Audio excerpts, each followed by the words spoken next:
유명한 심리학 연구가 있었습니다. 그 유러피언 저널 오브 소셜 사이콜러지 유럽 사회 심리학 저널에서 2010년에 앤드류 러칙이라는 교수가 주 연구자가 돼서 한 논문인데요. 색보다 펜이 더 강하다. 평가 기준에 대한 도구 프레이밍 효과라는 논문을 발표를 했습니다.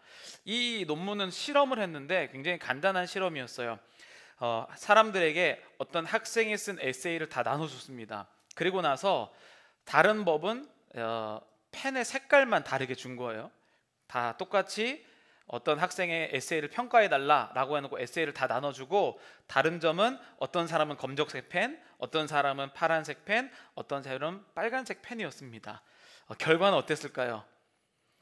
빨간 펜을 들고 있는 사람이 다른 검정색이나 파란색 펜보다 더 많은 오류를 지적을 했고, 글 전체에 대해서 더 부정적이고 비판적인 평가를 내렸다는 거예요.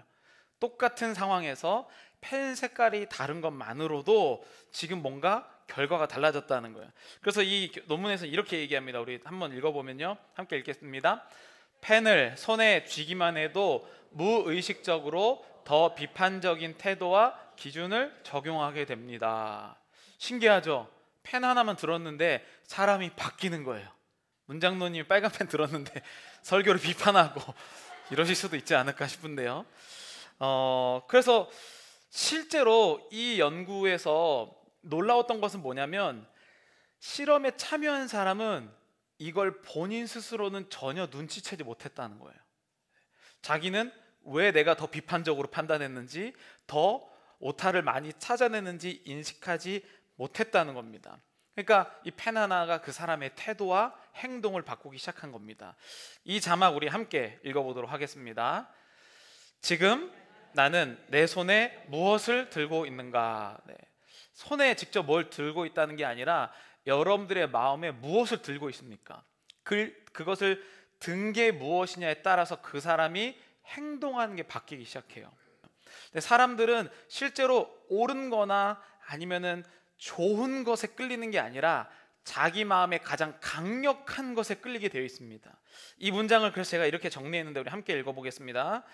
사람은 반드시 더 강한 영향력이 있는 곳으로 기울게 됩니다. 여러분들의 마음속에는 수많은 가치들이 있습니다. 그런데 그 가치들 중에 가장 강력한 데로 끌리게 되어 있다는 거예요. 여러분들은 마음속에 예수님이 가장 강력한 가치입니까? 가치가 맞습니까? 생각해보면 빨간 펜만 들어도 그 사람 행동이 바뀌는데, 예수님이 내 인생이 가장 강력한 가치라면 우리의 삶은 어떻게 될까요? 완전히 다르게 되겠죠. 저는 이 논문을 보면서 정말 충격적이었어요. 왜냐하면 예배를 정말 많이 드렸는데 안 바뀌었거든요. 빨간 펜만 들어도 사람의 성향이 바뀐다는데, 오늘 말씀을 듣고 예배를 드리고 하나님의 내 인생이 가장 중요하다고 생각하는 사람이 당연히 바뀌어야겠죠. 우리의 삶은 어떻습니까? 여러분, 지금까지 예배를 몇 번 드리셨나요? 태어나서 찬양을 하면 그 찬양의 가사가 나의 삶을 바꿔 넣어야겠죠. 근데 우리의 삶은 왜 이렇게 변화가 없을까?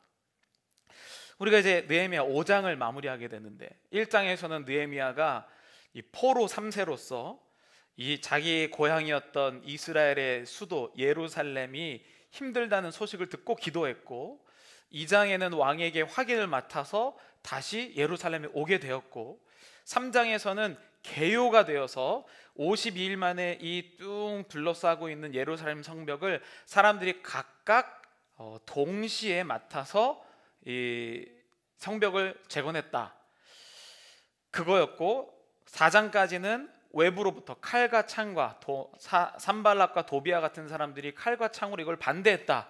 그리고 5장, 우리가 오늘 마무리할 이 5장은요, 그 방해는 외부의 세력뿐만 아니라 내부의 마음으로부터도 시작됐다라고 하는 것을 지금 우리가 5장에서 나누고 있어요. 지난주에 우리가 나눴을 때는 하라였죠. 분노. 느헤미야는 하나님의 말씀대로 이루어지지 않는 것에 대해서 분노했지만, 산발락과 도비아는 자기가 손해보는 거, 자기의 이익에 따라서 분노하기 시작했다는 거예요. 여러분들은 언제 분노하십니까? 내가 돈을 잃었을 때, 내 자존심을 상했을 때, 누가 나한테 뭐라고 했을 때 분노가 나십니까? 아니면 하나님의 말씀이 내 안에서 이루어지지 않을 때 분노가 나십니까? 이거에 따라 사람이 완전 달라진다는 거예요. 자기 명예, 자기 자존심, 자기가 가지고 있는 돈들, 이게 기분 나쁜 사람은 그거 따라 살기 시작하죠. 그런데 하나님의 말씀이 내 마음에 안 되는 게 분노하는 사람은 상황이 점점 다르게 바뀌기 시작한다는 거예요. 그래서 오늘 그들을 막 모았어요, 느헤미야가. 그리고 오늘 본문이 시작됩니다. 8절 이렇게 함께 읽겠습니다. 8절입니다.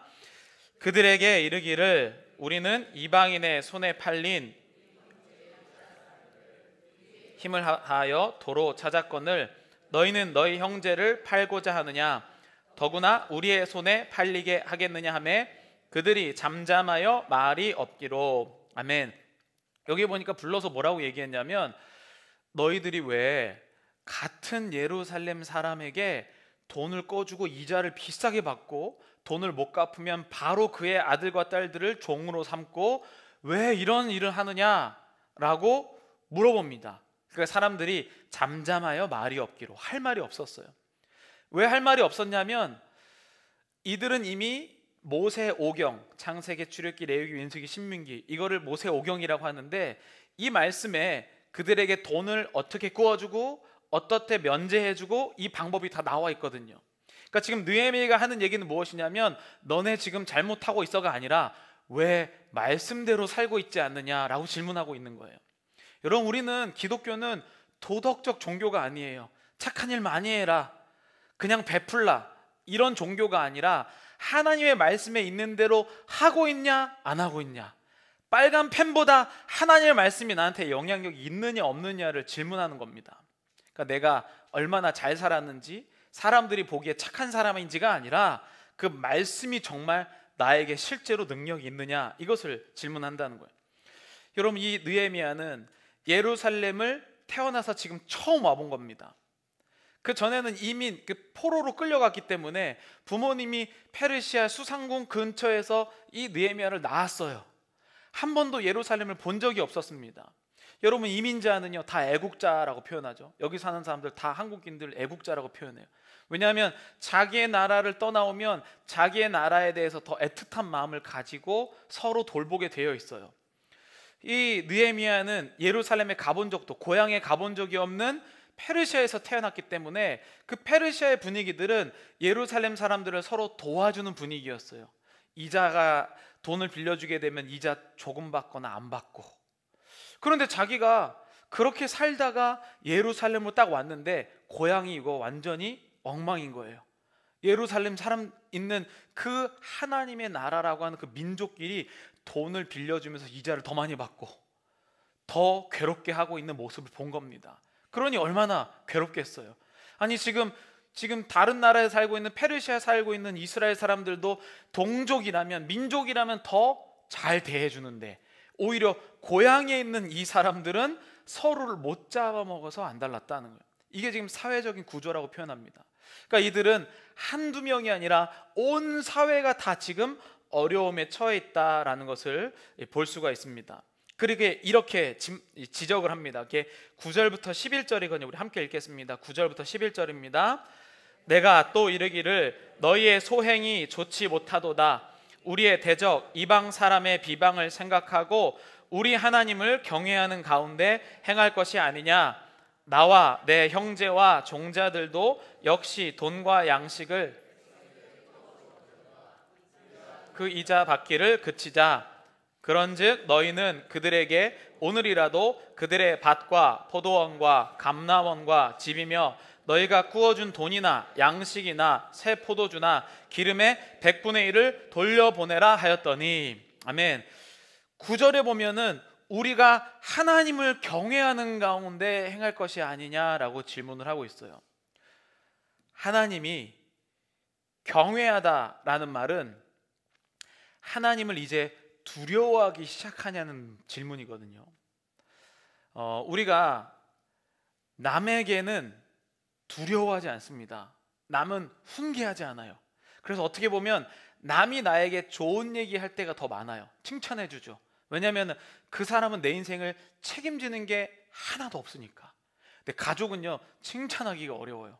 왜냐하면 예를 들면 이 사람이 안 하면 내가 책임져야 되잖아요.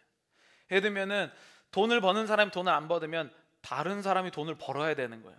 그러니까 그 상황에서는 훈계하기 시작해요. 그러니까 남들은 훈계하지 않지만 사랑받는 자는 훈계를 하는 거예요. 하나님이 이스라엘 백성들을 자기의 백성이라고 말씀하셨습니다. 바알신을 믿는 사람들, 저 이방신을 믿는 사람들은 하나님은 훈계하지 않으세요. 그들에게는 훈계하지 않습니다. 그런데 이스라엘 백성에게는 뭐라고 얘기했냐면 여호와를 경외하라라고 표현해요. Fear God입니다. 하나님을 경외하다는 것은 사랑도 받지만 두려워하는 것을 인정하는 거예요. 하나님의 사랑을 받는데 두려워한다? 그건 뭐냐면 아버지는 법을 지키신다는 거예요. 하나님은 너네 이 뜻대로 안 사는 자들에게 저주가 내린다는 겁니다. 분명히 이들은 모세오경의 율법을 알고 있었어요.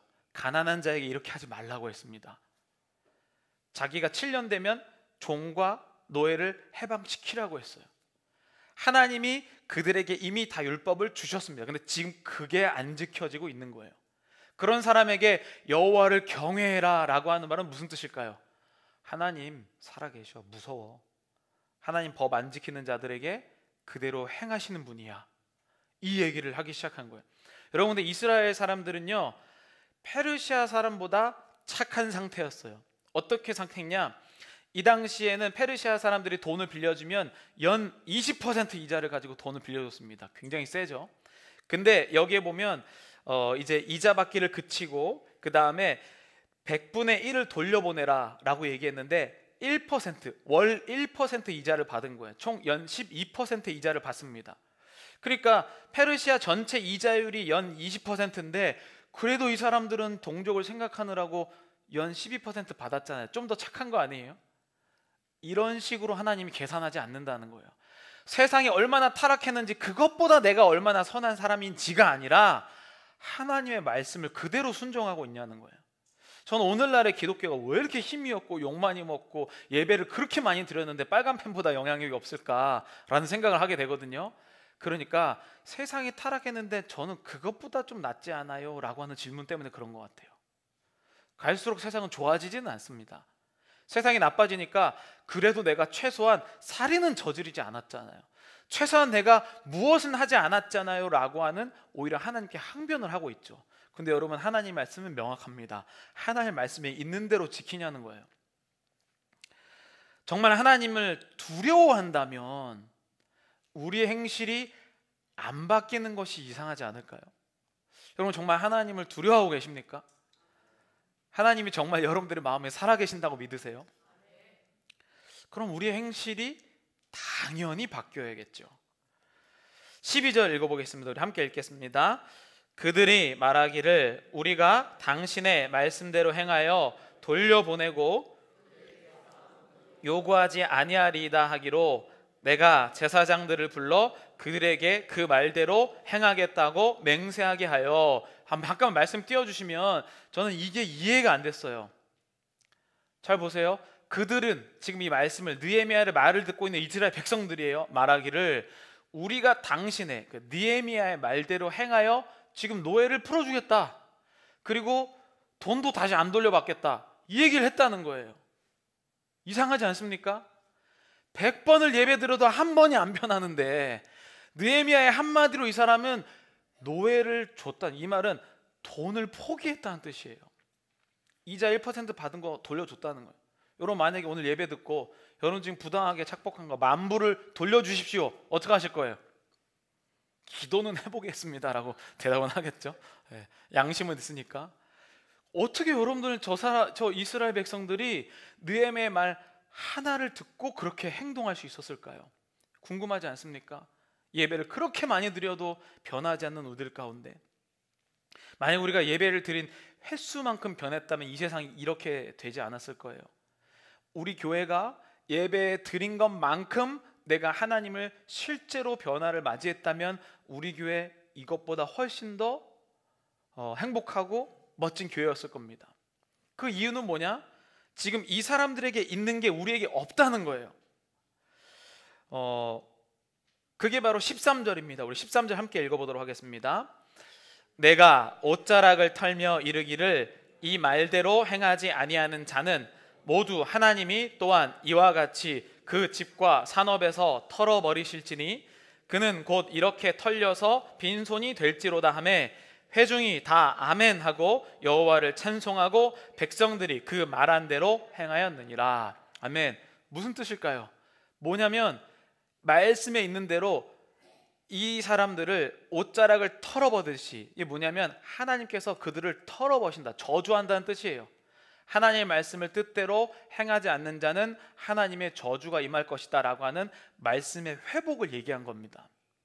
내가 그래도 지금 페르시아 20%인데 저는 10%밖에 안 받는데, 이 얘기가 아니라 말씀대로 하지 않는 것 자들은 여호와께서 너희들을 털어버릴 것이다 라는 말씀을 하니까 여호와를 경외하게 된 거예요. 여호와를 무서워하게 된 거죠. 여러분, 하나님은 여러분들을 사랑하십니다. 사랑하시기 때문에 하나님의 법을 말씀해 주시는 거예요. 제가 지난주에 손해 봐야 된다고 했죠. 그거 제가 도덕적으로 얘기한 거 아니에요. 여러분들 착한 사람 되라고 얘기한 거 아닙니다. 성경에서 그렇게 얘기하니까 얘기한 거예요. 우리는 어떤 세상과 비교해서 그나마 조금 더 나아지려고 하는 사람이 아니라 하나님의 말씀이 도대체 무엇일까가 궁금하고 그 말씀이 나의 생활에 진짜 응하였는가, 적용하였는가를 물어보는 거죠. 그게 바로 9절에 표현되었던 여호와를 경외하는 가운데라는 뜻이에요. 여러분, 여호와를 경외하십니까? 아멘이 거의 막 사라졌잖아요. 여호와를 경외하십니까? 사랑은 받고 싶지만 하나님의 법을 실천할 여력이 없어 두렵다면 하나님을 그래서 의지해야 되는 겁니다. 내 능력으로는 못하죠. 원수를 어떻게 사랑해요? 당연히 못합니다. 그러니까 하나님이 나를 책임져 주신다는 그 믿음이 있어야만 하나님의 말씀을 순종하면서 살아갈 수 있다는 거예요. 여러분, 유대인들이 하나님의 말씀을 순종할 때 제가 정말 감사하게도 그 교육학을 하면서, 유대인 교육을 하면서 유대인들의 문화와 삶에 대해서, 특별히 구약 시대에 유대인들이 어떻게 하나님을 생각했고 어떻게 지켰는가 실제적인 것을 연구하면서 놀라웠던 사실은 그들의 돈에 관한 생각이었어요. 지금도 여러분 한인타운 우리 서쪽에 가게 되면 그로운몰 전까지 막쫙 보면은 히브리어로 된 건물이 되게 많은 걸 알 수가 있게 돼요. 뭐 멜로즈 길에도 있고 페어팩스 길에도 있고 진짜 많거든요. 삼가에도 가다 보면 쭉 많고, 근데 그게 되게 다 커요. 그게 뭐냐면 하나님께서 원래 율법 가운데 이들이 명확하게 갖고 있는 게 뭐냐, 돈의 주인은 하나님이시다라는 개념이에요. 그래서 이들은 아버지가 부자지만 이 아버지가 죽고 나서 막 1000조를 물려줘도 이 아들이 하나님이 뺏어가지면 돈을 소유할 수 없다고 믿어요. 그러니까 돈의 주인이 하나님이니까 아버지가 정말 부자여도 아들에게 유산을 다 물리고 줘도 하나님이 뺏어가면 거지처럼 산다라는 게 이스라엘 백성들의 하나님이 믿는 방법이었다는 거예요. 그래서 이들은 어떻게 하기 시작했냐, 그래서 말씀에 나오는 게 그거예요. 이삭을 죽을 때도 10%는 안 죽고, 일부러 안 죽고, 이런 게 다 율법에 나와 있는 내용들이거든요. 그 중에서 가장 강력한 게 뭐냐, 그래서 내 아들과 내 딸이 언제 가난해질지 모르기 때문에, 나는 하나님이 축복하셔서 부자였지만 내 자녀는 돈의 축복을 하나님이 안 주실 수 있다고 생각하기 때문에 조합을 만드는 거예요. 가난한 자들을 도울 수 있도록. 그래서 여러분 다 땅값 비싼 데 있잖아요. 그래서 그거를 다 이들이 조합의 돈으로 모아서 사는 겁니다. 가난한 자들에게 조합이 모아서 이 아이들을 키워줘요. 원래 정통으로 따지면 자녀를 임신하게 되면 엄마나 아빠 모두 다 일을 쉬고 임신하고 애를 키우는데 조합에서 돈을 다 대줘요. 1년치 월급을, 이 연봉을 줍니다. 그게 성경에서 말한 이들이 함께 사는 법이었어요. 그런데 지금 어때요? 마음이 무너지니까, 예루살렘 성벽이 내부에서 무너지니까 나만 살겠다는 거예요. 사람들에게 더 비싼 이자로 돈을 구워주고 절대 용서 안 하고. 그래서 이게 예루살렘 성벽이 무너졌다는 겁니다. 한 사람이 무너진 게 아니라 민족 전체가 무너지기 시작했어요. 여러분 생각해 보세요. 우리가 자녀를 키울 때 얼마나 애지중지합니까? 어제도 오늘이 저희 아들 생일인데 생일 파티한다고 저희 집에서 밤새 애들이 게임하고 떠들어서 잠을 못 잤어요. 이렇게 애지중지 우리가 키우잖아, 아이들을. 그러나 알잖아요, 이 아이 내 것이 아닌 거. 40년 50년 지나다가도 하루아침에 얼굴도 안 보는 게 부모와 자녀와의 사이가 될 수도 있어요. 그러니까 내가 그렇게 공들어서 내 사업이요, 관계요, 돈이요 하나님 허락하지 않으면 아무것도 아니라는 사실이 이스라엘 백성은 돈으로부터 가장 먼저 생각하게 된 민족이에요. 왜 유대인들이 지금 어려운가? 그들은 다른 나라를 민족으로 지금 하나님이 금하고 있는 고리대금하고 있거든요. 월스트리트, 금, 다이아몬드 시세 정하는 거, 이거 다 유대인들이 지금 하고 있는 거잖아요. 그들이 하나님의 말씀을 순종하지 않기 때문에 지금 어려움을 당하는 거죠. 여러분, 우리가 가지고 있는 거, 그렇게 열심히 했던 거 한 명의 배신으로 하루아침에 사라질 수도 있는 것들입니다. 그래서 이들이 여호와를 경외하라라는 말을 딱 들었을 때 이거 하나님 거지. 그래서 그들이 하나님이 무서웠기 때문에 당장 돌려주기 시작한 거예요. 노예로 받았던 내 이웃들의 아들과 딸들 돌려주고 1%라도 작게 했지만 이자 받은 것 돌려주었습니다. 하나님을 두려워했기 때문이에요.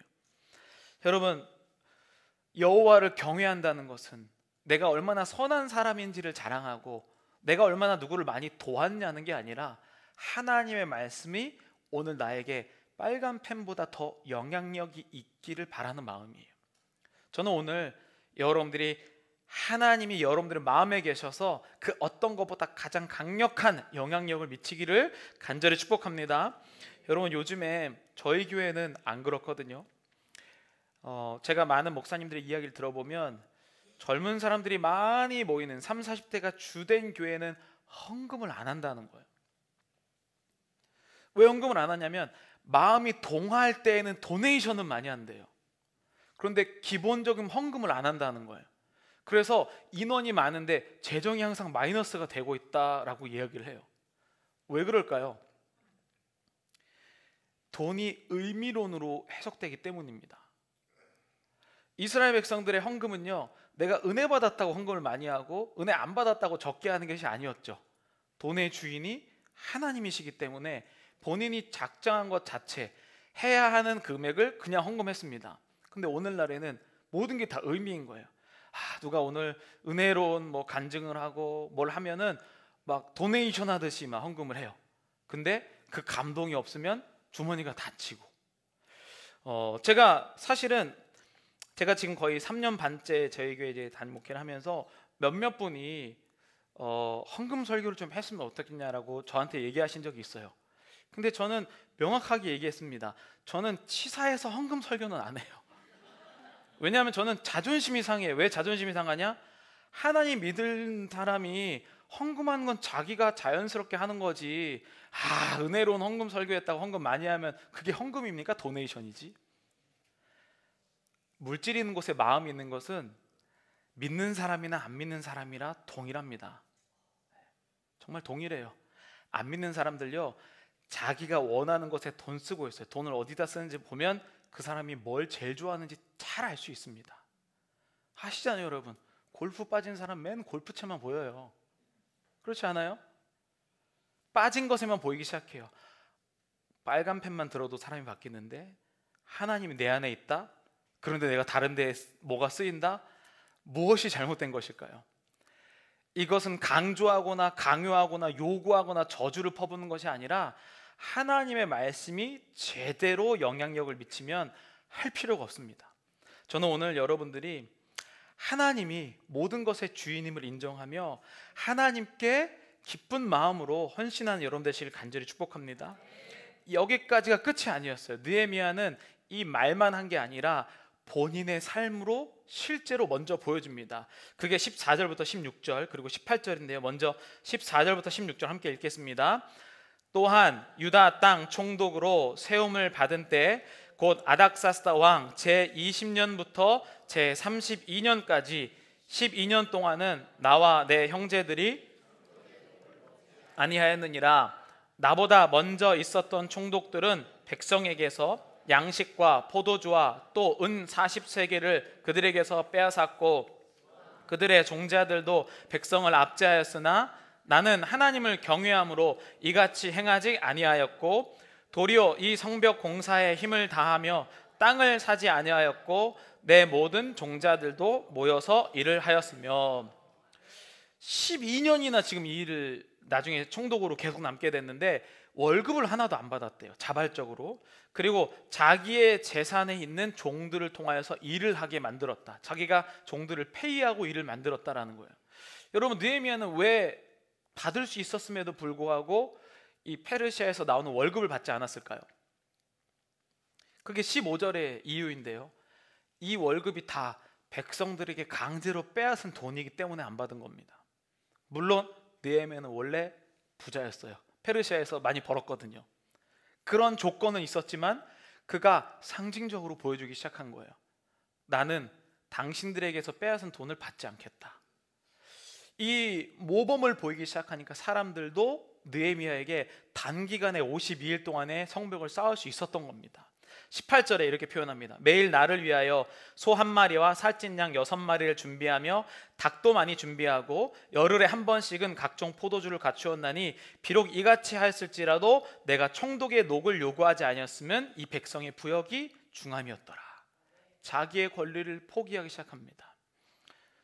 그게 바로 느헤미야가 모범을 보인 일들이에요. 느헤미야는 어떻게 이 일을 할 수 있었을까요? 아까 13절에 보면 이스라엘 백성들이 돈을 돌려주고 할 수 있었던 이유는 여호와가 무서웠어요. 여호와를 경외함으로. 느헤미야의 이유는 19절에 나옵니다. 19절 함께 읽겠습니다. 내 하나님이여, 내가 이 백성을 위하여 행한 모든 일을 기억하사 내게 은혜를 베푸시옵소서. 아멘. 하나님이 책임져 준 것을 믿기 때문이에요.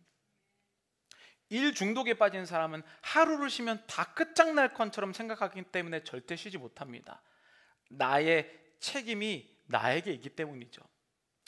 여러분, 우리의 인생은 내가 사는 것, 먹는 것, 가진 것, 하는 것 모두 다 하나님의 것이다 라고 성경은 이야기해요.